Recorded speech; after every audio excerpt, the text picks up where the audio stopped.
Tonight on CTV News at 5.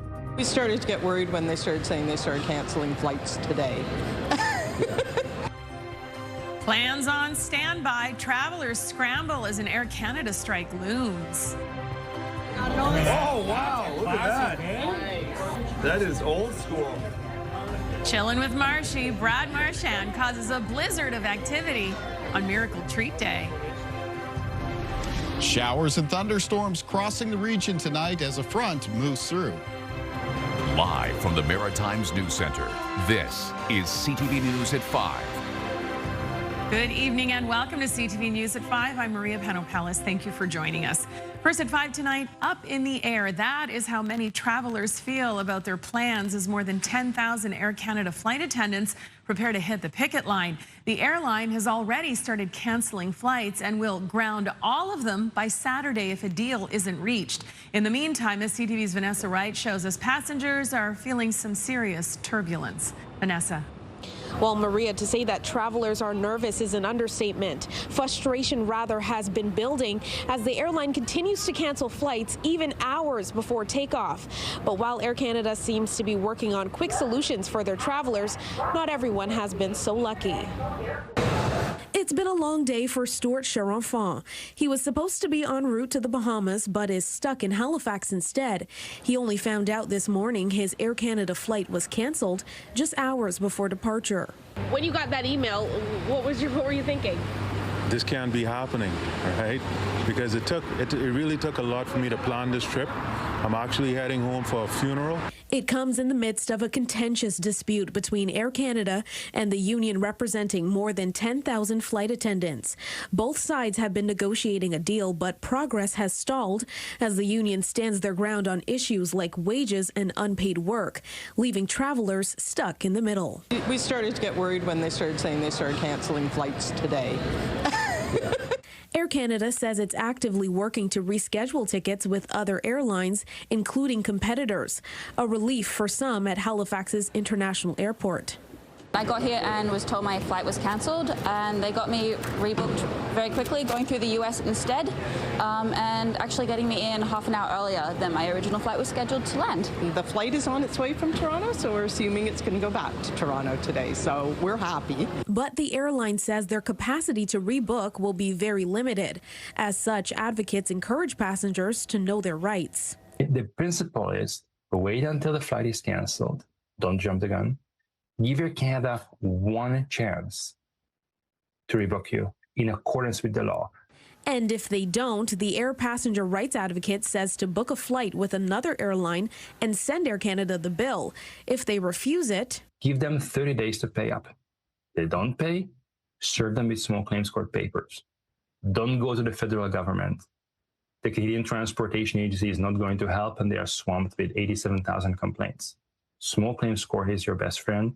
As for Charenfant, he says Air Canada eventually rebooked him on a flight leaving out of Halifax tonight. Hopefully, I don't get any more surprises at the last minute. Now, as we know, Air Canada plans to ground all flights by Saturday if a deal with the union isn't reached. Well, that puts everyone on standby. Maria. Thank you, Vanessa. CTV's Vanessa Wright for us at Halifax Stanfield International Airport this evening. Of course, we'll keep you up to date on how that progresses. Right now, though, another big story in the headlines, that wildfire, or those wildfires, Todd. Dominating our newscast tonight, Maria. Yes, a wildfire that has been burning in the Bears Lake area of Halifax for 2 days will soon be contained, we're told. DNR says Susie Lake Crescent wildfire is not growing. Meanwhile, in the Annapolis Valley near Bridgetown, a fire there has forced evacuations. It's consumed 3 square kilometers and is burning out of control. Our Callum Smith is there. We will have an update at 6 o'clock. So how ready is St. John to respond to a wildfire? That was a topic of debate today in the city. The conversation soon shifted to a dispute between the city and its firefighters over the way St. John's tankers are used. We'll explain at 6 o'clock. Well, it's beginning to look a lot like autumn in parts of the Maritimes. Leaves in some areas are turning brown, yellow, red. Maybe you've got them in your backyard. The result of a lack of rain. We'll get a look at whether the damage can be reversed if we get enough rain. That's in your newscast. I know one person who might be able to answer that. Kayla Mitchell in the Weather Center. A little more humid today, but no rain. Yeah, well, there is here and there in the form of some showers and some thunderstorms moving through, and we'll catch up on that in radar. Once again, though, it's not sort of like a widespread soaking rain that the region really needs. And yeah, we have signs of that tree stress out there. Taking a look at temperatures right now, they're mostly away from coastal areas around the mid to high 20s. Parts of the coast, mostly around the low 20s, and same thing goes right up in the northwestern corner of New Brunswick, where that front has gone through first. Now, there is some mugginess in the air today, a lot of humidex values right now, making it feel into the low to mid 30s. But some signs as well that some drier air is starting to filter into the region. You can see the dew point temperature, which is a measure of moisture in the air, down to the single digits up around the northwest of New Brunswick, whereas much of the rest of the Maritimes, it's high teens, low 20s. High teens, low 20s, that's very muggy air, single digits, drier, more comfortable air. So that's going to be filtering into the region over the next 24 to 36 hours. Winds a little bit variable in direction, but being sustained between 10 and 20 kilometers per hour. Like yesterday, keeping track of some thunderstorms in the region. There's a band of some broken showers now coming into western parts of PEI across the south of New Brunswick. There's still a risk of thunderstorms with that band, as well as ahead of it in western areas of Nova Scotia. Not seeing any severe thunderstorms active at the moment, but there is the potential this evening of some of these thunderstorms getting stronger, and a severe thunderstorm watch has been posted for the southeastern area of New Brunswick. Updates on that and the forecast ahead when I'm back a little bit later on. Maria. Thank you, Kaylin. Right now, the Grue Time Festival kicks off tonight in Halifax on the Halifax waterfront, and it's a huge celebration of Acadian culture and music. CTV's Brianne Foley joins us from Foundation Wharf ahead of tonight's festivities. Hi, Brianne. Hi, Maria. It's been a gorgeous day out here. Earlier this afternoon, there was face painting and, of course, Acadian nail art, as well as some student performances. And you just missed it, but we did hear some guitars being tuned. So that's coming up tonight at 7, from 7 to 10 here on the wharf. It's going to be a free show featuring Mary Beth Carty. We're going to see Steve Riley and the Mamu Playboys. And, of course, Petit Belly Vaughan. Sneak peek, we'll have a little conversation with him in just a little bit here, Maria. Thank you, Brianne. CTV's Brianne Foley on the Halifax waterfront. We'll check in with her, as we said. She'll have Petit Belliveau with her, and maybe some other surprises. Who knows? A little later, we'll also take you to Fall River, Nova Scotia, where Brad Marchand made a special appearance on Miracle Treat Day. You don't want to miss that. We also have this story coming up. Hello, my name is Jackie T. Hanlon. And I'm Nathania Burnaby. And we are Affair of Honor. We are going to be at the Fundy Fringe and the Halifax Fringe Theatre Festival. Learn more about us and our company, Affair of Honor, tonight at CTV News at 5. When young people need someone to talk to, Kids Help Phone is there. Grab your golf clubs and support mental health in your community. Join the Kids Help Phone Golf Classic September 18th on the links at Brunello. To get involved, call Allison at 782-409-1613.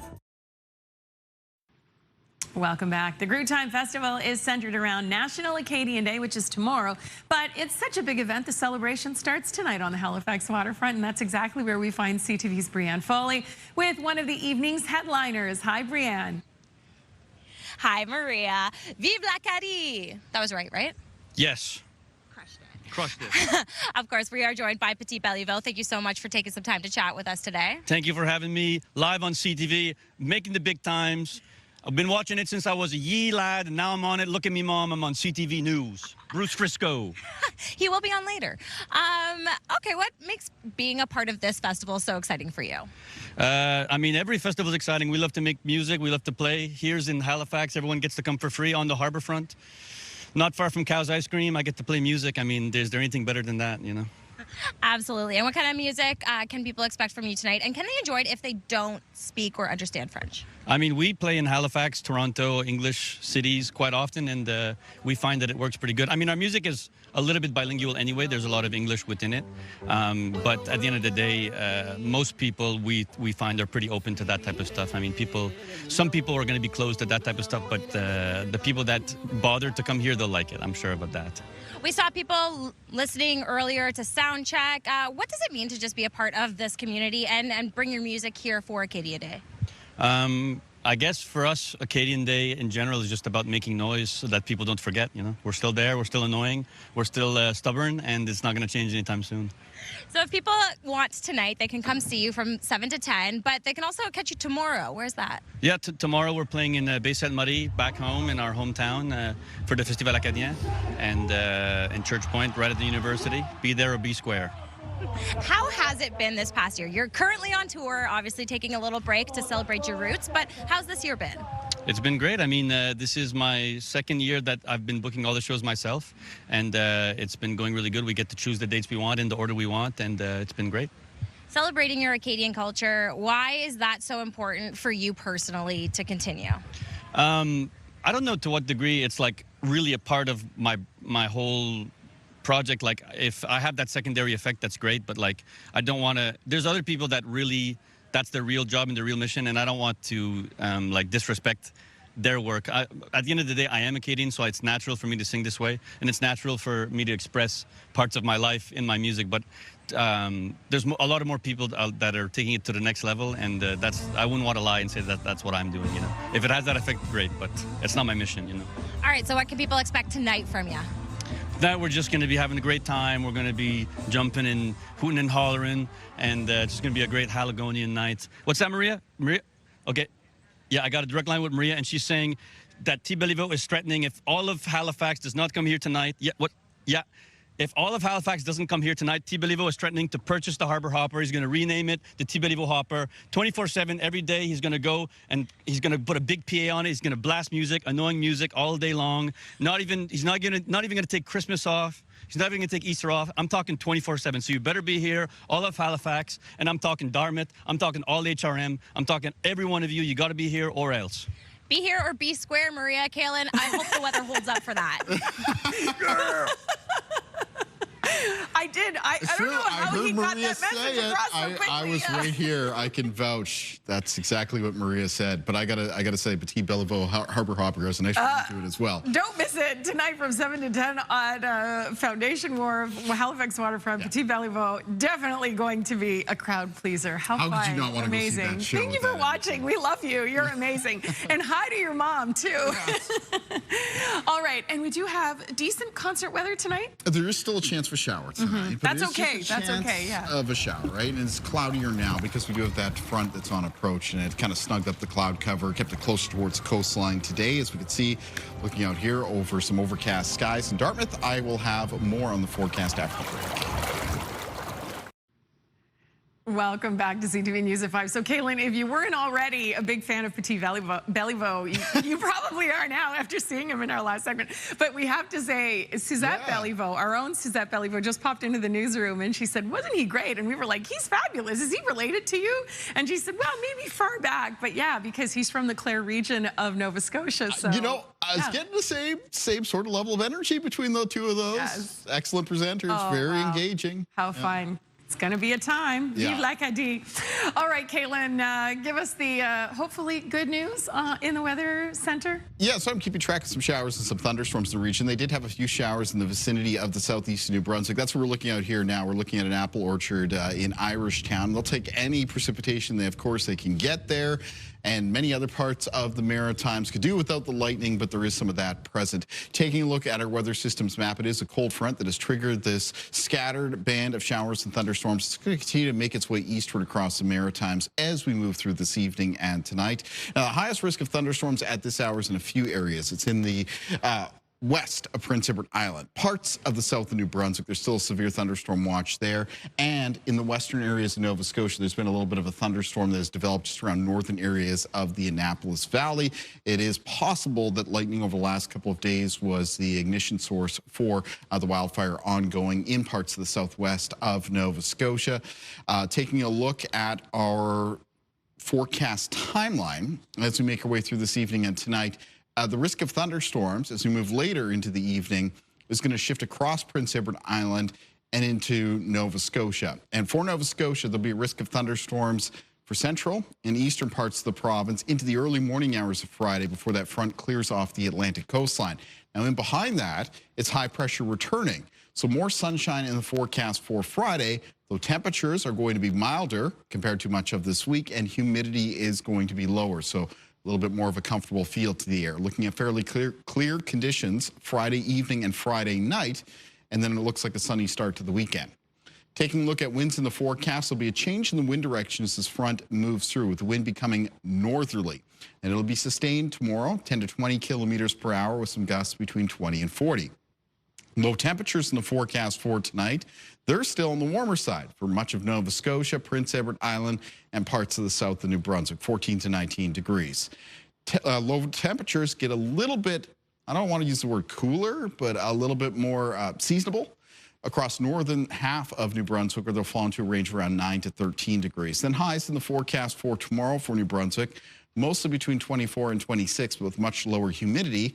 Low 20s for Prince Edward Island, and for Nova Scotia tomorrow, mostly low to mid 20s. Start of the weekend as well. That area of high pressure remains in place, so it's mostly sunny on Saturday. A little bit of a bounce back in temperatures for New Brunswick with highs, except around coastal areas getting up towards the mid to high 20s. It'll be closer to low to mid 20s on the Bay of Fundy coastline. Prince Edward Island on Saturday with high temperatures coming back up towards the mid-20s, and mid-20s becoming more widespread as well for Nova Scotia, with the exception of some coastal areas, which will have some high temperatures between 22 and 25 degrees. All right, let's take a look at our weather watcher for tonight.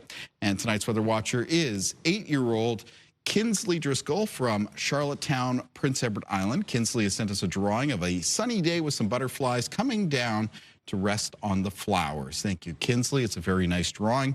If you'd like to be one of our weather watchers, then come into CTV Weather Watchers, P.O. Box 1653, Halifax, Nova Scotia, B3J2Z4, or email kaylin.mitchell@bellmedia.ca. Maria. Thank you, Kaylin, and thank you, Kinsley. So there's some extra action at the Fringe Theatre Festival in our region this year, and as CTV's Brianne Foley shows us, the hits are coming in hot.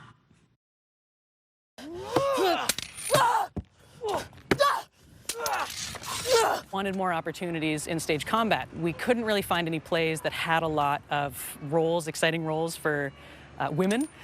Usually they were just kind of slapped or pushed down. An Affair of Honor is a stage combat and physical theater company with a focus on representation. To provide opportunities for upcoming artists, for women artists, for non-binary, just in general underrepresented people on stage. Like we always say, like it would have meant a lot to see people who look like us on stage when we were little. First ever show we produced was called Soul Samurai by Queen Yuen. It was actually about a Filipino vampire slayer, and that's really crazy because like actually having something for a Filipino, not to mention like a vampire slayer, that was just like really up our alley. Based in British Columbia, Affair of Honor has roots on the East Coast and wants to grow them. But super excited to come back and share my art form that I've been doing for a decade now with my family here, with my hometown. Super excited to share with East Coast audiences and see if they get a kick out of what we do. Because we want to come back to the East Coast. We want to come to Chester. We want to come to places, and we want to make all those connections and figure out what the actual ecosystem is of what theater is out here and where we fit. Because we would love to bring Jackie home more often. Come see us at the Fundy and Halifax Fringe Festival! With performances at Fundy and Halifax Fringe this summer, Hanlon and Burnaby say their show hits the mark. We're a good kind of gateway in there because we're loud, we're funny, we're a little more accessible to people who might not be quite typically into theater. And gives new audiences a way to flex their muscles. We want you to be impressed with what your body can do now and what it can learn. And so one of the things that we hope is more empowerment of being like, you can do this. Like this is something that is possible and what you can do. The combat kicks off August 18th in St. John before heading to Halifax until September 7th. Brianne Foley, CTV News, Halifax. Very entertaining. All right, thank you to Brianne for bringing us that story. Time for a break. When we come back, though, what a treat. Especially with children's charities, it does hit home a lot. Having kids, and it means a lot to be part of things like this. Nova Scotia hockey hero Brad Marchand served up ice cream and smiles today. We've got the scoop next.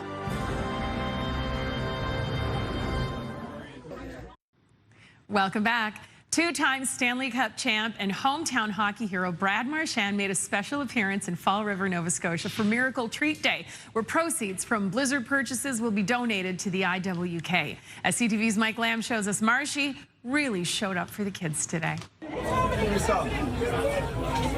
More side New Jersey? Yeah, turn around. Let me get that for you. You know, when there's opportunities like this to be involved, especially with the children's charities, it does hit home a lot. Having kids, and you know, it means a lot to be part of things like this. And I really enjoy doing things back home here in the Halifax area. I don't get to do a ton. I don't spend a lot of time here anymore because I have kids and we get a lot going on kind of all over the place. So to be able to do something like this is really special. It means a lot, and I don't take it for granted. I mean, I was one of these kids a long time ago. I remember going to events and meeting some of the local Moosehead players, and just the impact that had on me. I'll never forget that. And you know, I put myself in their shoes, and I enjoy these moments, getting to meet fans and getting to meet kids in this area. How are you doing? So I was very impressed. I was blown away. I didn't think there'd be this kind of reception and this many people here, so I was pretty excited when I got here. It means a lot. The amount of children it's going to help all across Canada. You know, the difference that Dairy Queen is making in the situation, it means a lot to be part of this. My name is Jarek, and September 7th, 2017, I was diagnosed with acute lymphoblastic leukemia. Scoop it right in there. I am the Miracle Treat Day ambassador. It's really fun because I get to come to places like this and see everyone, and I get to like have fun and make blizzards. I am a fan. I love all the stuff he's done for the IWK. It's really cool to meet him in person. We just kind of grew up with that. I always loved stopping for an ice cream, and as I get older, it became my cheat day treats. That's what I would look forward to. I'd train for a month, get a blizzard on a Friday afternoon. Can't beat that. It took a whole new life this year in playoffs when, as a group of a team, a bunch of us went over to Dairy Queen. We continued to do it because we continued to have success, and then it became a superstition. No chance you were fueling with a blizzard here, were you? Yeah, that's a little chocolate chip cookie dough blizzard right there. So it just kind of continued to snowball into a much bigger deal, but it's something I always loved. That's awesome. Awesome. Thanks, boys. Oh, and everybody loves him. What a turnout. Amazing. It's so nice to see him, especially supporting the IWK. It's a beautiful match made in heaven. Chocolate chip cookie dough. That is the flavor of choice for Stanley Cup winners, apparently. Yeah, absolutely. All right, so this is what you're going to do today, because it is Miracle Treat Day. You're going to get a blizzard, and then you're going to go down to the waterfront and watch Petit Bellyville at the Grew Time Festival. Perfect evening. Yeah. Is the weather going to cooperate? Well, I will let you know about that coming up at 6. We'll see you and Todd at 6. I'll see you tomorrow. The national news is next.